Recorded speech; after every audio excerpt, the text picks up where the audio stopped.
Sa mata ng publiko ay perfect ang buhay ng mag-asawang Fabio at Monica Cementelli. Malaki ang kanilang bahay, marangya ang kanilang buhay, at si Fabio ay isang kilalang hairstylist sa beauty industry. Pero noong January 2017, nabasag ang imahe ng perpektong pamilyang ito. Natagpo ang duguan si Fabio at wala ng buhay sa mismong driveway ng kanilang tahanan. At ang mas nakakagulat, hindi ibang tao ang nasa likod ng nangyari, kundi ang asawa niyang si Monica, kasama ang kanyang lihim na karelasyon. Si Fabio Cementelli or Mr. Fabulous, na tawag sa kanya sa industriya, ay isang celebrity hairstylist na umabot sa pinakamataas na posisyon sa Wella, isang international beauty company. Siya ang tipo ng tao na generous at mentor sa maraming hairstylists sa buong mundo. Kaya nang kumalat ang balitang pinaslang siya, para itong bombang sumabog sa beauty community. Pero sa likod ng kanyang tagumpay, may mga problemang hindi nakikita ng publiko.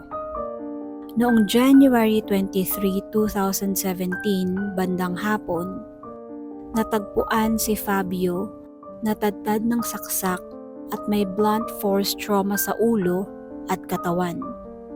Ang crime scene ay brutal. Lumalabas na inatake siya habang nasa labas ng kanyang bahay. Kinuha ang kanyang wallet at ang kanyang Porsche na sports car. Dahilan para isipin ng mga pulis na ito ay isang robbery. Pero ang nakapagtataka ay ang brutal na pagpaslang kay Fabio. Parang galit na galit ang gumawa nito at bakit mismong sa bahay pa niya siya pinaslang. Mabilis naging tanong ng mga investigador na kung simpleng robbery lamang ito, bakit ganoon karahas ang naging pag-atake? Sa simula ay nagdalamhati si Monica, ang asawa ni Fabio. Sa mata ng media, siya ay picture ng isang grieving widow. Pero habang tumatagal, nagsimulang magduda ang mga investigador. Ang kanilang mga natuklasan ay kagimbal-gimbal. Lumabas na si Monica ay may matagal ng relasyon sa isang lalaki na nagngangalang Robert Baker. Si Robert ay hindi kilala sa mundo ni Fabio, pero naging malapit kay Monica. Ang relasyon nila ay itinago sa lahat, lalo na sa pamilya ni Monica. Sa kanilang mga text messages at communication, nadiskubre ng pulisya na may plano silang paslangin si Fabio at alisin ito sa eksena.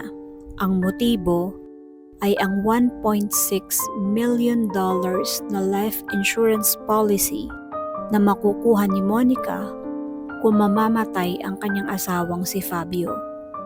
Hindi lamang ito simpleng pagtataksil. Ito'y naging kombinasyon ng kasakiman at kagustuhan ni Monica na magsimula ng bagong buhay kahit ang kapalit nito ay ang buhay ng kanyang asawa. Ang DNA evidence ang nagturo kay Robert Baker sa crime scene. Nakita rin sa security footage at cellphone records ang mga suspicious movement niya sa oras ng krimen. Nakuha rin ng pulisya ang ebidensya ng komunikasyon ni Monica at Robert bago at pagkatapos ng pagpaslang kay Fabio. Lahat ng linya ng investigasyon ay palaging bumabalik kina Monica at Robert. Noong 2019, 2 taon matapos ang krimen, parehong kinasuhan ng first-degree murder sina Monica at ang lover niyang si Robert. Kasama rin ang conspiracy to commit murder dahil malinaw na may matagal na silang plano na paslangin si Fabio. Ang buong beauty industry ay nagulat paano nagawa ng isang asawa na ipapatay ang taong nagmahal at nagtaguyod sa kanya. Ang kaso ni Monica ay hindi lang simpleng kwento ng pagpaslang. Ito'y kwento ng pagtataksil, kasakiman, at kapangahasan. Isang relasyon na sana'y puno ng pagmamahal ang nauwi sa trahedya dahil sa lihim at kasinungalingan.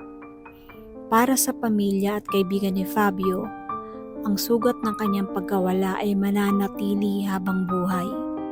Pero ang alaala niya bilang mentor, kaibigan at inspirasyon ay mananatili sa kanilang mga puso.